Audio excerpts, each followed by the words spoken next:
Hi, it's me again with CorelDraw tips and tricks, making a pyramid-shaped joint box. And the one I'm doing this for, and maybe the only one I'm doing it for, uh, I've got mine set on for my 1/8" plywood. I've already sent him a box. He has 5mm plywood, which I've never seen before. But I thought I'd show people how to make it. And the one I'm doing it for, after you cut it out, you kind of need to sand the inside of these tips, because when they all come together, they're not going to fit. And it's a little more difficult. And the main reason I'm making the video is how to make the bottom. The bottom should be easy, but it didn't seem to be that way. But I thought I'd show people, in case you want to try it, a 3-sided polygon. And he wanted it, if I'm right, with the ratio locked, he wanted it 2.25 inches tall. Let's see if that's right. Maybe it was 2.5. Because yeah, it was 2.5. Then I'm going to hit P, put it in the center of the page. Okay, I'm going to make one for normal people's plywood and see. I figured out it would work. The sides kind of questioned me, but it'll work. And if this is going to be the bottom, you only need one joint. So we're going to make a joint that's, with my ratio unlocked, I'm going to make it 0.25 wide and 0.125 big. Then I'm going to hit P and put it in the center of the page. I'm going to hit B like in bottom. I always say Bob, but or boy, it's at the bottom already. We can change our nudge factor to 0.125. And by doing that, when we do this, it'll move it down to 1.5.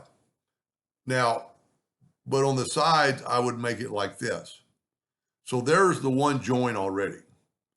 And I'm going to make a duplicate of that size. And then I'm going to fill this in with the Smart Fill tool. And you can see it's already made that one joint. So I can delete this, put P, put that back in the center of the page, left click, right click. Now I'm going to rotate it 30 degrees. I meant to say 30. Because I need, maybe it's a negative 30. Huh.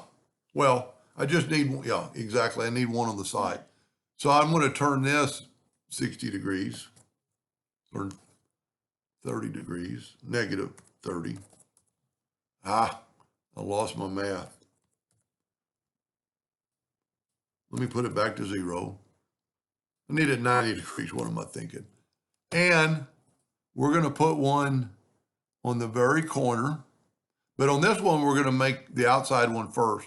We're going to make the male parts of it. And I'm going to bring it down. And I'm going to put it right there. I need to be right there. I need to be right on that corner. Now, I don't want the finger joint on the corner. So we're going to change our nudge. I'm going to leave it on 1.25 and move it up 3 times. Let's make it 4 times. Now I'm going to make a duplicate of that and put it up here. I want it right on that edge and move it down 4 times. Now, what I would be the best thing to do would be to have both pieces. You know what? Maybe it wouldn't be. Maybe it'd be smarter to have males and females on one pieces. It might make it easier to put together. So what I'm going to do is I'm going to make a duplicate of that joint again. And I am going to take my virtual segment delete key and delete that. Then every time I do that, I take the Smart Fill tool. And what that does, it stops it from leaking. You can see here, you can see these are different parts. Not stop it from leaking, but kind of puts it all together. Now I'm going to put that back, hit P. I'm going to turn it no fill in a red hairline. And now I'm going to rotate it 60 degrees, sorry. Because I want a flat side, like right here. So now we're going to do the exact same thing. And by doing this, you only need to make one piece and each one will match. So I'm going to go 1, 2, 3, 4. I'm going to make a duplicate of it and move it up to the top. 1, 2, 3, 4. Now, this is going to be, well, that doesn't look right. Let's measure. It looks like it's further distance from there to there, a half an inch. Yeah, I must not have moved that one correctly. This one's right, but that one's not right. So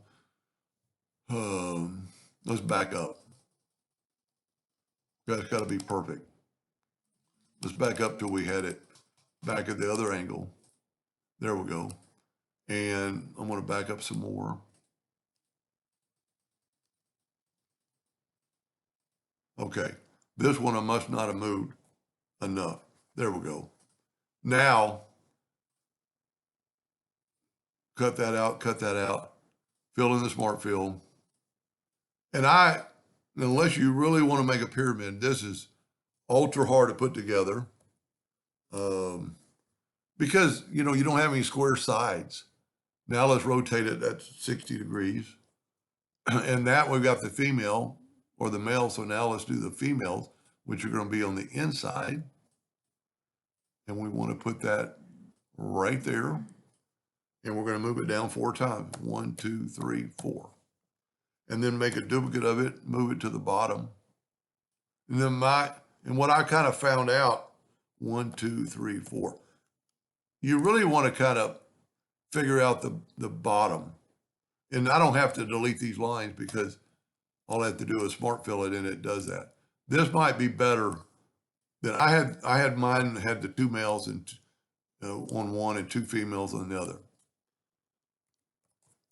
So there you go. That's the pieces, and now you need 4 of them. And like I said, I had to sand just a little bit to make it fit because you're having 4 pieces, and he's even using thicker wood. So make your 4 pieces.